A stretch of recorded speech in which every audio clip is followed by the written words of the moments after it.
C'est Guillaume, responsable de la sécurité du système d'information à la SECRAE. Bonsoir monsieur. Bonsoir madame. Soyez le bienvenu sur le plateau de RH Mag TV. Merci. Alors, quelques mots, vous allez vous présenter à ceux qui nous suivent et qui ne vous connaissent pas. D'accord. Je suis Sigui Guillaume, responsable de la sécurité du système d'information à la SECRAE. Et c'est une tâche qui consiste à en fait gérer, s'occuper de tout ce qui est d'abord gouvernance du système d'information et s'assurer que le système d'information en fait reste dans une certaine conformité.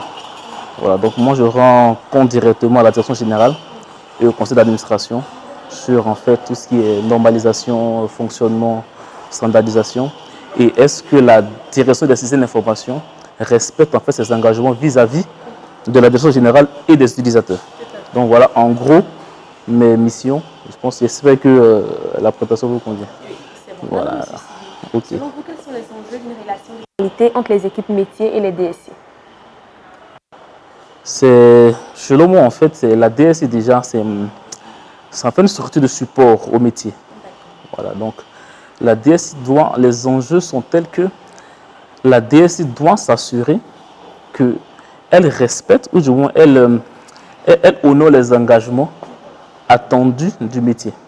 En fait, aujourd'hui, le monde est tel qu'il n'existe aucun métier, aucune entreprise qui puisse se développer et qui puisse prétendre à une certaine visibilité si elle n'allie pas son système d'information avec des standards internationaux.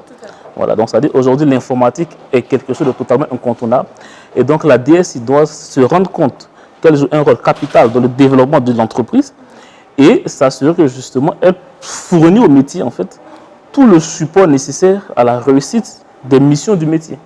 Voilà, donc voici en fait, donc c'est un enjeu assez important quand même. Voilà. Alors comment le DSI peut mesurer concrètement sa contribution à la performance de l'entreprise? Ok, ça c'est une très bonne question.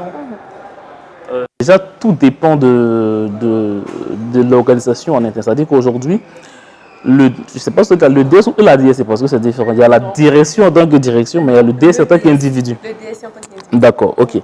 Donc le DSI en tant qu'individu, il doit justement veiller à ce qu'il ait déjà, en collaboration avec la direction générale, un certain nombre d'indicateurs qui puissent lui-même contrôler et suivre son activité. En fait, comme le dirait l'un des présentateurs hier, on ne peut pas gérer ce qu'on ne peut pas mesurer. Exactement. Voilà. Donc aujourd'hui, le DSI doit lui-même se donner les moyens pour mesurer son activité et que cette mesure-là en fait soit quelque chose qui ne dépende pas de lui en fait. Voilà. Donc c'est un standard qui est mis en place depuis la direction générale et même le conseil d'administration. Donc pour répondre à votre question, pour que le DSI mesure vraiment sa performance, il doit mettre des indicateurs pour d'abord s'assurer que la DSI qu'il gouverne, qu'il gère en fait, répond aux besoins des utilisateurs. Donc par exemple, ça peut être des indicateurs sur le temps de réactivité de la DSI. Un utilisateur de métier dit, bon, ouais, j'ai besoin de la DSI pour tel besoin. En quel délai est-ce que la DSI répond à cette personne-là? Voilà. Est-ce que c'est pas un temps qui prend du temps? Est-ce que la DSI ne retarde pas le métier, ainsi de suite? Donc, c'est des indicateurs comme ça que le DSI en fait, peut mettre en place sur les temps de réponse, sur la disponibilité même de son système d'information. Est-ce que mon système est disponible? Sur les coûts même en fait, d'acquisition et même faire une étude sur les retours d'investissement parce qu'après, c'est le conseil d'administration qui investit dans la DSI, dans les infrastructures ou dans les solutions. Mais est-ce que ces solutions-là, il y a un retour d'investissement effectif qui peut être présenté au conseil d'administration? On a acheté une solution 1 milliard, mais 1 milliard nous ont rapporté quoi après? Voilà, donc le DSI doit aussi pouvoir mettre tous ces indicateurs en place pour pouvoir justement justifier de ses performances. Voilà, donc, alors, non des GNC. Comment vous trouvez, quelles sont vos impressions sur cette édition des GNSI? Il faut dire que moi, c'est ma première participation au GNSI. Et je trouve que c'est assez intéressant en fait.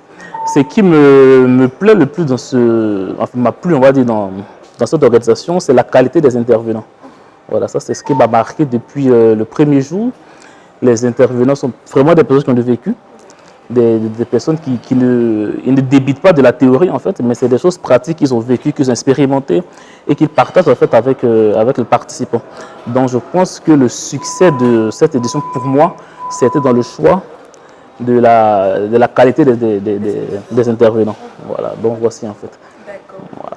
Par contre, est-ce que je vous fais d'autres propositions?